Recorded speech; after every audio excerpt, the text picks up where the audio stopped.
भाई साहब, आप सबको मुबारकबाद हो। दुनिया के सबसे काबिल रेड बॉल कोच मिस्टर मूदा वापस आ चुके हैं। हम सोच रहे थे कि वो अब शायद टीम में नहीं कहीं नज़र आएंगे। वाइट बॉल से असिस्टेंट कोची की नौकरी से उनको निकाला गया था, उनको हेड कोच बना दिया गया है रेड बॉल का। आई एम श्योर पूरा पाकिस्तान बहुत रो रहा था।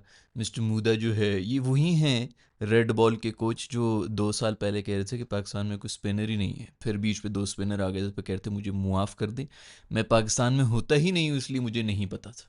वो अब हमारे कुछ छोटे मोटे असिस्टेंट ये वो कंसल्टेंट नहीं, हेड कोच बन गए हैं रेड बॉल के, जो शायद ख़ुद भी उन्होंने कुछ 13 मैचेस ही खेले होंगे टेस्ट के। कितने बेहतरीन रेड बॉल के प्लेयर थे। खैर, पाकिस्तान में तो यही सब कुछ चलता रहेगा। दूसरी तरफ हमारे बहुत ही एक जो बाद में कोई ना कोई ज़रूर एक वीडियो बन जाती ना, आज से 5-6 साल के बाद, कि एक बहुत बड़ा टैलेंट आया था जिसको पाकिस्तानियों ने ज़ाया कर दिया। एहसानुल्लाह साहब जो हैं 155 175 की स्पीड पे भी वो बॉल करा सकता था। पाकिस्तानी सर्जन्स ने उसकी कूनी का बेड़ा गर्क करके हमने एक और टैलेंट को ज़ाया कर दिया। इस किस्म की बाद में 5 साल के बाद वीडियोस बनेंगी। उनकी एक नई वीडियो आ गई जिसके अंदर वो गालिबन किसी बच्चे के लिए रो रहे हैं, या फिर पता नहीं कोई निकाह शिका उनकी तलाक हो रही है उसके ऊपर वो रो रहे हैं। वीडियोस उन्होंने अपलोड कर दी हैं। इन सब चीज़ों के बारे में आज की इस वीडियो में हम बात करेंगे। ब्रेकिंग न्यूज़ ये है कि हम सब के दिल अजीज़, हर दिल अजीज़ मिस्टर मूदा जो हैं वो इस वक्त रेड बॉल क्रिकेट के हमारे हेड कोच बन चुके हैं। अगले साल 2026 इंटरिम वो कह रहे हैं। तकरीबन 1.5 साल तो उनका मतलब इंटरिम पीरियड भी है। उसके बाद भी फिर कहेंगे कि यार आगे भी कोई 1.5 साल का 2 साल का ही साइकिल रहेगी, तो उसमें भी वही रहे। अगर वो जीत गया ऑफ कोर्स, तो फिर पाकिस्तानी अवाम भी जो है कहेगी कि प्लीज़ मूदा साहब को चेंज करने की कोई ज़रूरत नहीं है। हम पिछले 350 साल से चीख रहे थे कि मूदा साहब बैठे हुए क्यों हैं। उनके तो इस किस्म के भी बयान आ रहे होते थे कि मैं ज़्यादातर वक्त जो है वो इंग्लैंड में गुजारता हूँ, तो मुझे पाकिस्तानी क्रिकेट का ज़्यादा पता नहीं था, मुझे मुआफ़ कर दें। इस किस्म के उनके बयान आ रहे थे जब वो कह रहे थे कि कोई पाकिस्तान में स्पिनर ही नहीं है। हम भी कह रहे थे यार इसको बेहतर पता होगा, हम यहाँ पे बैठे हुए थोड़ी बता सकते हैं कि पाकिस्तान में कोई क्वालिटी स्पिनर है कि नहीं है। उसका काम ही सिर्फ ये है, एक ही जॉब है उसकी। अगर वो कह रहे कि स्पिनर नहीं है तो नहीं होंगे। हम ये सब सोच के बैठे हुए थे। पता चला कि बीच में जो है वो साजिद और नोमान वगैरह जैसे बड़े स्पिनर्स आना शुरू हो गए जो लोगों को खड़ा नहीं होने देते हैं। तो वो बेहतरीन ग्राउंड नॉलेज रखने वाले हमारे जो मूदा साहब हैं, उनको हमारी पीसीबी ने अब सोचा है कि इसको हम हेड कोच क्यों ना बना दें। छोटा मोटा असिस्टेंट, इतनी बेहतरीन परफॉर्मेंस उसने दे दी है तो इसको अब हेड कोच बना देना चाहिए। मुझे लगता है इनके ऑफिस में ही सामने जो 6 एक लोग फिर रहे होते हैं ना, उन्हीं में से ये चूज़ कर लेते हैं। वो वाला नहीं, अच्छा वो उसके जो पीछे बैठा हुआ है, वो उसके उसके जो पीछे बैठा हुआ है, हाँ उसको बुला लो, उसको बना देते हैं ये। या फिर कोई ना कोई नौकरी ढूंढ रहे होते हैं कि इसको इस काम में नहीं तो उस काम में, उसको उस काम में नहीं तो इस काम में। इसी तरह आपस में फिरते रहते हैं। जैसे कि वहाब रियाज भाई भी जो हैं वो भी किसी बड़े ओहदे पर ही हमेशा से फायज रहे हैं, कोई छोटी मोटी पोजीशन उन्होंने लेनी ही नहीं है। उसी तरह मेरे ख्याल में मूदा साहब जो हैं ये कहीं नहीं जाएंगे।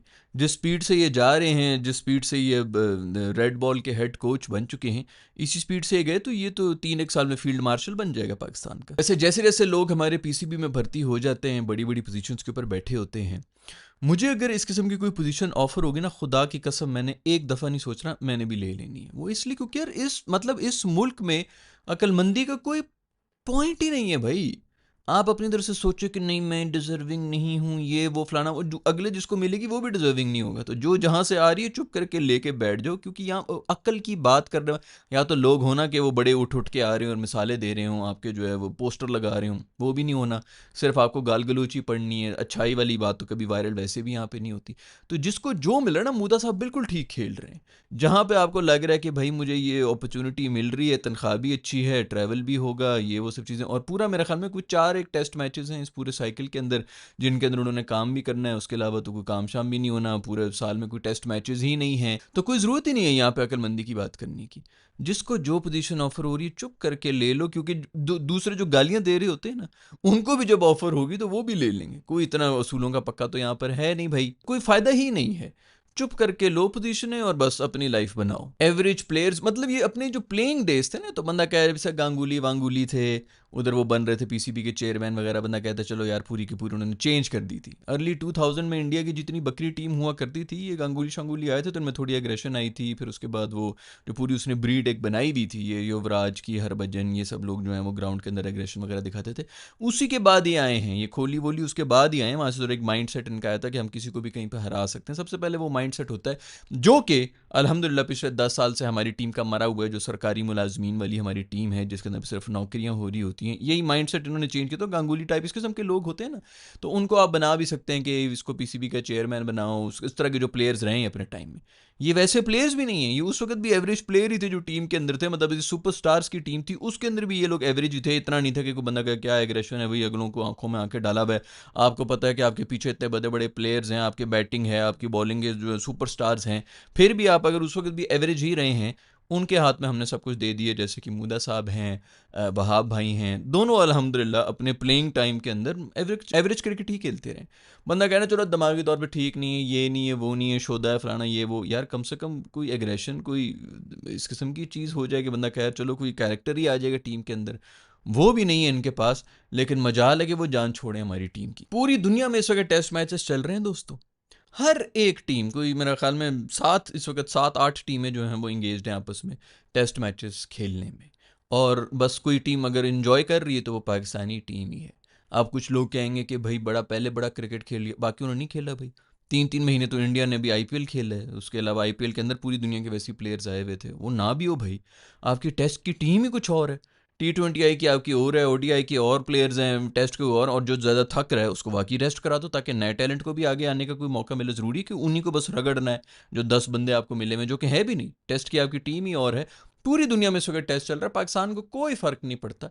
क्योंकि हम ये आपके जो प्लेयर्स हैं ना दोस्तों, वो रेड बॉल से ही निकल के आते हैं। कौन कितना पानी में, रेड बॉल से ही पता चलता है। और हम नहीं खेल सकते, हम किसी के साथ खेल भी नहीं रहे, पूरे 1 साल में भी नहीं खेल रहे। और हमने जो है वो इसी तरह जो है रीलू कट्टे, कोई भी तू तू क्या कर रहा है आजकल, सर मैं इधर चाय बेचता हूँ, तू ऐसा कर, तू बॉलिंग कोच बन जा। बस ऑफिस में होना चाहिए, नजर आते रहना चाहिए, आपको कोई ना कोई नौकरी मिलती जाएगी। वैसे आपस की बात है, मुझे लग रहा है इनके पास कोई ऑप्शन भी नहीं होना है।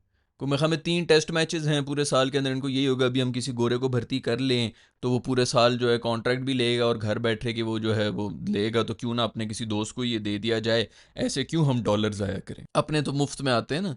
तो इनको बस वो थोड़ा सा फेवर भी दे दी और उनको जो है वो चुप करके लगा दिया नौकरी के ऊपर साल साल की। तो साल के बाद जो है मोस्ट ऑफली फिर देखेंगे कि एक्सटेंड करना है कि नहीं करना। कहीं नहीं जाएंगे, कोई बंदा कहीं पे भी नहीं जाएगा, जैसी मर्जी परफॉर्मेंस हो रही हो। और मोस्ट ऑफली मुदा साहब ने खुद ही बैठ के वर्किंग भी की होगी कि सर देखें सिर्फ 4 टेस्ट मैचेस हैं अगले 1 साल के अंदर, हम अगर किसी गोरे को रख लेंगे तो इतनी इतनी तनख्वाह वो लेगा और ज़्यादा नुकसान हो जाएगा।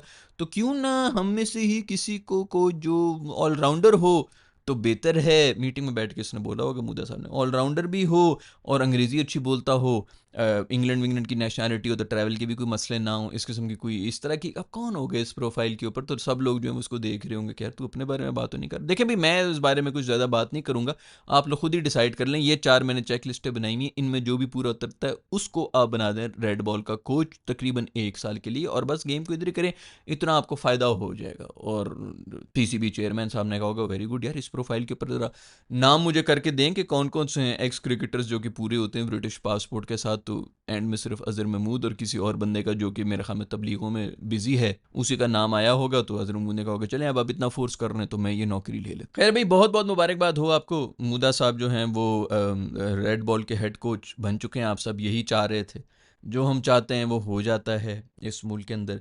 इंग्लैंड और इंडिया के भी मेरे ख्याल में दूसरा टेस्ट मैच जो है वो कल से शुरू होने वाला है। बुमरे के बारे में पता नहीं कुछ न्यूज़ हैं कि वो खेलेंगे कि नहीं खेलेंगे। मोस्ट प्रॉब्ली उनको रेस्ट दिया जा रहा है। उनको अगर रेस्ट दे दिया तो पीछे वैसे जिस जगह पे हो रही है अभी वो भी बैटिंग कंडीशंस ही होंगी, आई डोंट नो। अगर तो वैसी पिच हुई तो फिर मैं हमें बुमरे को साइड पे ही रखें।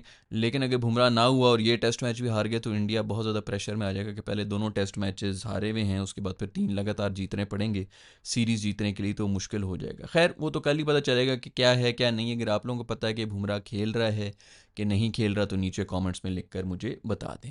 दूसरी तरफ हमारे वो एहसानुल्लाह साहब हैं, जो कि क्रिकेटर थे, उनकी फिर से एक वीडियो आई जिसके अंदर वो फूट फूट के रो रहे हैं, कोई टिकटॉक बना रहे हैं, पता नहीं किसी के गम में रो रहे हैं। तो उनके बारे में कोई 2 क्लिप्स मेरे दोस्तों ने भेजी। एक में वो कह रहे हैं कि पता नहीं खाला की बेटी थी, उससे तलाक हो गई, पता नहीं वो शादी करना नहीं चाहती तो फिर तलाक का क्या मुझे समझ नहीं आ रही है, शादी हुई हुई थी।